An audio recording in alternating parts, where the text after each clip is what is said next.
une exposition qui est extraordinaire parce qu'elle s'adresse à tous les publics. C'est une exposition Inventer la couleur qui peut intéresser tout le monde et qui a l'avantage d'être didactique. C'est-à-dire que, si vous voulez, elle est facile à comprendre, elle est simple à expliquer. Inventer la couleur, référence à Ducos du Oron, référence aussi bien sûr à la photo qui va devenir, qui va rentrer dans les musées, la photographie couleur qui rentre dans les musées. Jusqu'à présent, la couleur était l'invité indésirable de la photographie. Et vous voyez, tout le monde peut la comprendre. Et la photo, on a l'impression que c'est simple, que c'est facile, qu'on appuie sur un bouton.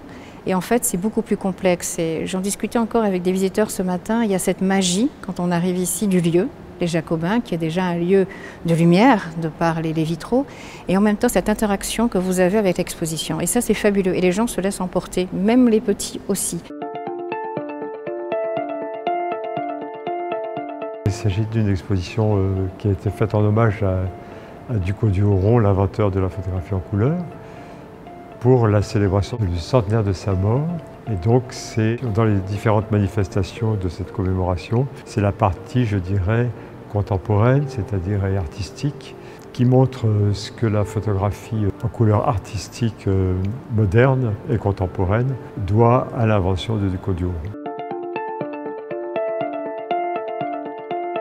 Elle rend hommage à Ducos du Oron parce que beaucoup des artistes qui sont présents dans l'exposition reprennent explicitement l'invention de Ducos du Oron, c'est-à-dire la trichromie.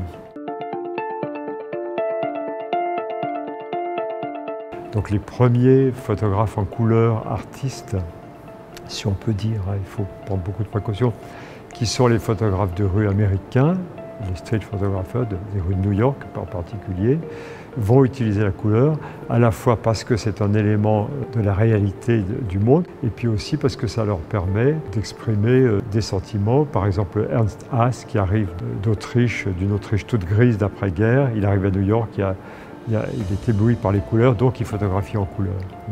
Et puis on a aussi, de la même génération, des photographes européens comme John Bateau, qui lui aussi dit qu'il a envie de faire partager le plaisir qu'on éprouve à voir le monde en couleur. Et puis d'autre part, on va avoir plusieurs générations de photographes, d'artistes qui vont non plus capter des photographies dans la réalité, mais créer par des mises en scène notamment, ou par des dispositifs, créer de toutes pièces des images, c'est-à-dire qu'on ne sera plus du tout dans une captation du réel, mais dans une invention complète. C'est vraiment essentiel de ne pas passer à côté de cette exposition, je le répète, qui est extraordinaire. C'est un événement à Agen. On n'a pas toujours eu l'occasion d'avoir une exposition de cette qualité. Venez parce que c'est un moment vraiment très particulier.